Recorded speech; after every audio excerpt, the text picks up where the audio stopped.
Hi everyone, welcome to Vedic Astrology Study Podcast. Through this medium, I cover a breadth of some basic principles and analysis of the beautiful ancient science of Jyotish, gifted to humanity by wise ancient seers of India. Typically, there are playlists of different kinds with case studies to have a practical grounding of those principles. In this series, which will become a part of the Panchanga playlist, I am covering the science of Muhurta, or the timing of events, activities, dietary control, tuning your attitude to any given day of the month, since this is a lunar calendar.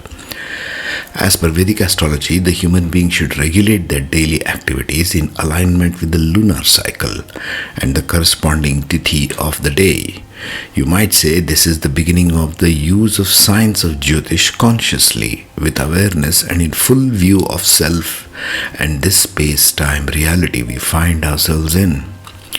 Since this deals with your everyday cycle of energies that each of us deals with on a daily basis, it's a good beginning point to start Jyotish with Panchanga study first, before you get to the charts part. If you do not know what your current tithi is, where you are on the planet, you can download the Jyotish app, which is indicated on the slide with its logo on Android or iPhone store. Download it, set its location to wherever you are on the planet. Then click on Muhurta and Panchanga part as is shown on the slide, and it will tell you the current Panchanga aspects, the Tithi, the Vara, the Karana, Yoga and Nakshatra, which is typically where moon is transiting over. Then use these series as a study material to guide your daily activities, diet, attitude for any given day. The way I shall cover each tithi here begins with the element and deity, followed by the energy of the day, what to do, what to avoid, suggested mindset, elementary, dietary consideration, and the content is covered both for Shukla Paksha and Krishna Paksha tithis. For the basics of this, see the previous tithi videos in this playlist. Let's get started. Good morning everyone. Now we shall do the Dwadashi Tithi, the 12th one, as you can see in the pie chart over there on the screen. This is the 12th day in the lunar calendar. That means in any given month, the 12th day after the new moon or the 12th day after a full moon, either side. The Krishna Paksha or the Shukla Paksha. I hope you're taking time to go through all of this stuff. It's a lot to process. So this is the second one of the Bhadra Tithis, which is practical and supportive. It indicates stability, practicality, cooperation and balanced outcomes. It's good for partnerships, work, travel and home-related activities. This is quite a bit after Ekadashi, isn't it? There is a rhythm in the stars, in the cycles of sun and moon. So that's what we are studying in Vedic astrology here. So this is second one, or the third one, sorry. Second one was Dvitiya, first one. Second one was Saptami, third one is Dwadashi. Both on the Krishna and the Shukla side of things. What is the energetic quality of Dwadashi? Now from notes. Dwadashi is a Bhadra Tithi. It's characterized by balance, nourishment, auspiciousness for new beginnings. It is ruled by the earth element and has a stabilizing influence.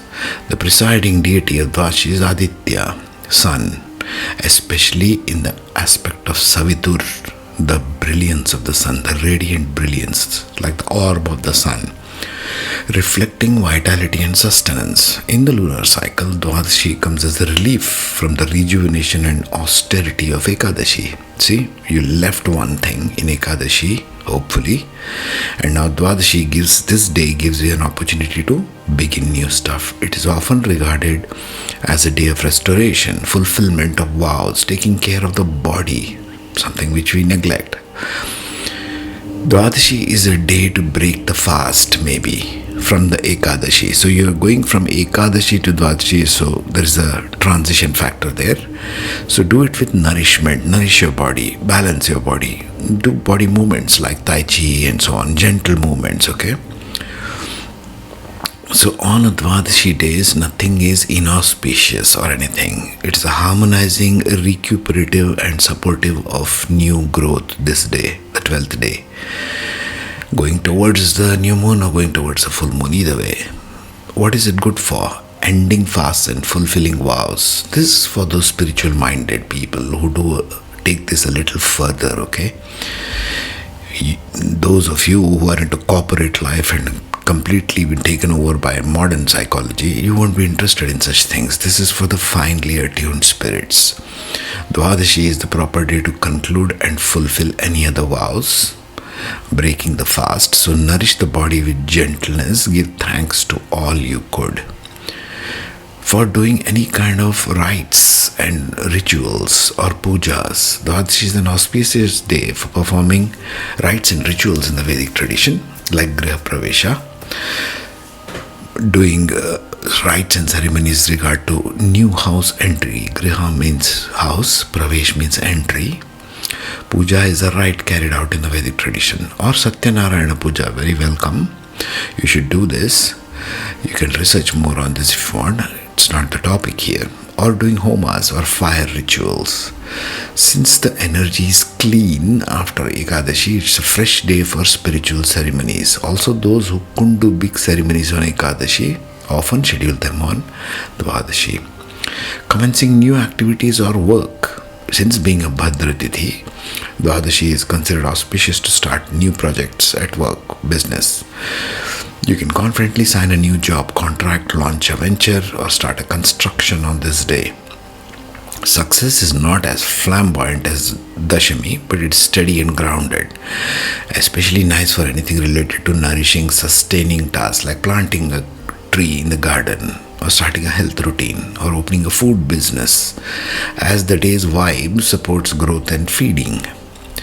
Buying vehicles and big items. This is a good day to purchase any new car or bike or whatever it is that you need. Or even building a road or major repairs around the home is fine. Housewarming, that is the Griha Pravesh, is also good.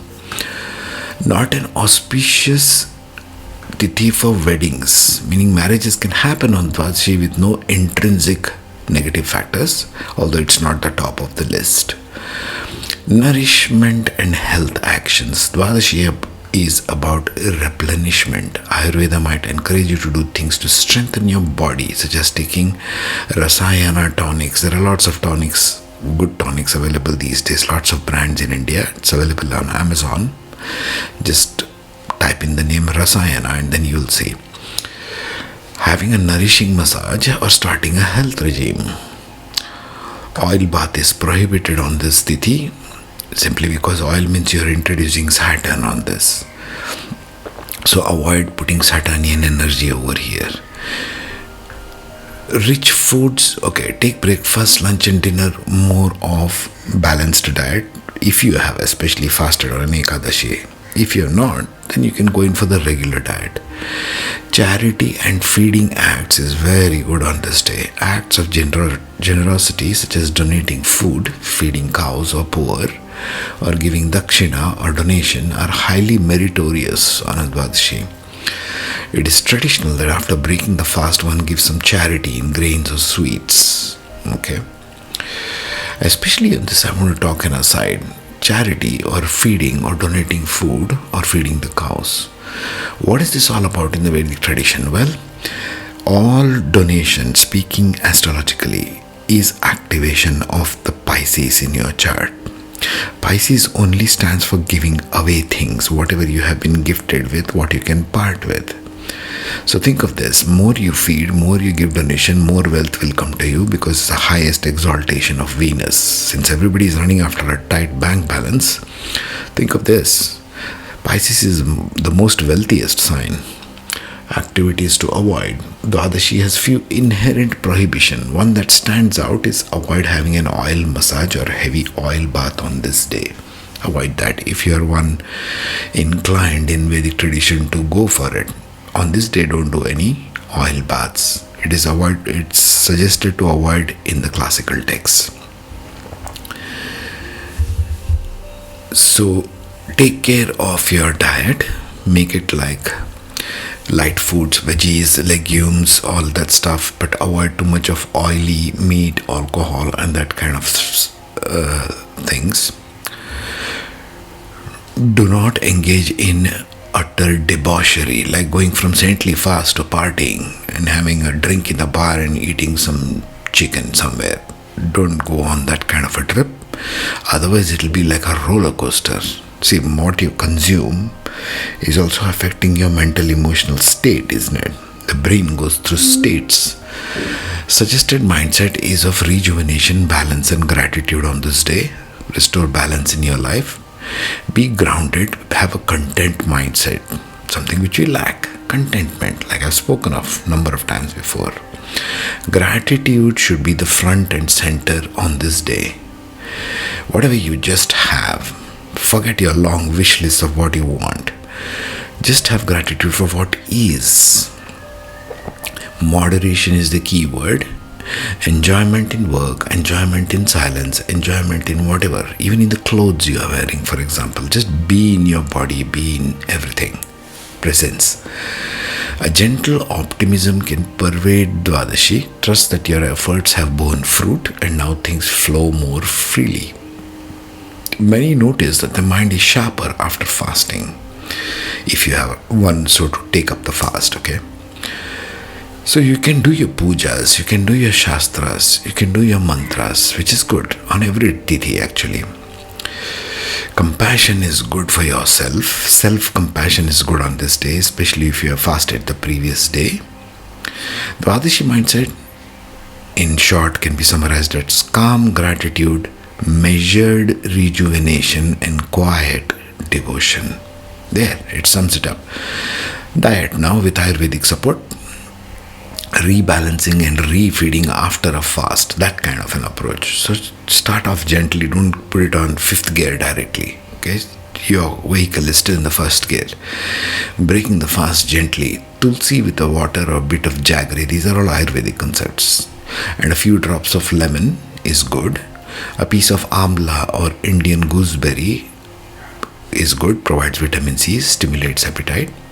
You can also take some ripe banana and date soaked in water as the first bite. In south of India, it is common to break by having shira, what they call shira or semolina pudding, cooked in either upma or a kheer. It is not ideal to shock the gut with heavy food immediately. You can do this dietary research. Ayurveda has an extensive list of them. Also, the modern followers of Vedic tradition, the Hindus, they have extensive videos, shorts, you name it, all kinds of things. Get on this vegetarian diet as quickly as possible for all the spiritual minded. First meal should be simple, warm, moderately proportioned, like khichdi, moong dal and rice porridge. Not a porridge really. It's a meal in and of itself. It's a gentle kindling of the Jatragni or the gut fire. Avoid high fiber right away because you have fasted on the previous day. Avoid certain foods initially, heavy beans like urad dal, brinjal, eggplant, etc. Hydration and electrolytes, which is good after, it's highly advised after fasting, isn't it? First start with the electrolytes, balance your minerals. Take all kinds of magnesium, salts, cell salts if you are homeopathy inclined. Rehydration, oral rehydration. Coconut water is a natural one. Electrolyte rich drink. Begin the day with that. Space your meals and don't overload your gut because of the fasting. All of this is considering the fasting factor on Ekadashi. If you're not doing that, which most are not, ignore all of this. Quality of food, high quality sattvic foods. This is always favorable. Fresh vegetables like moong dal, beans or paneer if you are in India. Probiotics is very good after you have fasted because you need the gut flora, isn't it? So take probiotics, that is good. Avoid binging on junk food, which is always avoidable on every tithi. No McDonald's, no Burger King, no Pizza Huts, okay? Avoid binging on all these foods. It is just overloading your gut. Try to stick to organic stuff. What is recommended in India traditionally? Specific Dwadashi foods in tradition is called Vanamula Parayana. That is taking roots and fruits on this day. Amla or Indian gooseberry is very popular in this. Many Ayurvedic medicines are prepared with amla juice as the base. It is highly exalted in Vedic tradition as a very high powerful antioxidant and replenishes the cells very, very strongly. Also, tulsi or the basil leaf is considered sacred because it has a lot of curative properties. Herbal support, you can take herbal support, but do this in moderation and do this with a bit of discernment, like taking ajwain or carom seeds or fennel tea. Both are good. If constipation is an issue, Triphala Churna, which is again an Ayurvedic medicine, you can take on this day. Eat to half your capacity and leave the quarter with water and other quarter with emptiness. This is a balanced diet. Generally speaking, a very good rule to have on any tithi. Now let's take specifics of Dwadashi in the Krishna and Shukla. Now on the Krishna side of things, you got to be really careful because now we are losing all the illumination like you can see there, and it's going towards the new moon. When the new moon, this Krishna cycle, all of them, when it is going more and more towards the new moon phase, which we are now in, we're just 2 days away from the new moon, from Amavasya. Okay, so be careful of what you do on this day. What do you do on this day? Restless solar energy seeking direction, useful for pilgrimage, reflection, quiet reflection, balancing restlessness with purpose. Try to let go of old stuff. Whatever your old points of view is, let go of that. Good for correcting mistakes and restoring balance. What to do? Pilgrimages, service, again Surya Sahasranama or just Vishnu Sahasranama is enough on this day. Rituals of balance, acts of humility, correcting wrongs and gratitude practices are very good on this day. Spiritual study and reflection of life lessons is also good. What to avoid? Scattering energy in too many directions, putting your head into too many things, wasting time in idle pursuit like gossips, what is going on in social media, who is liking what and why. Unnecessary rubbish. You're just flooding your life and your precious time on this planet with unnecessary rubbish. Overindulgence in pleasure, again a bad idea. Suggested mindset, focus, humility, willingness to be guided. Go upwards, focus on the crown chakra. Try to get something from there. Channel your restlessness into service or spiritual practice. First of all, your mind is not working too well on this day because it's closer to the new moon.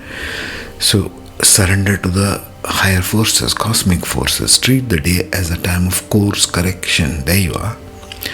So diet supported is obviously khichdi, soups, leafy vegetables, fresh fruits, mild grounding spices, especially for the Indian brothers and sisters. Don't go binging on spices. I know our tongues are very addicted to spices.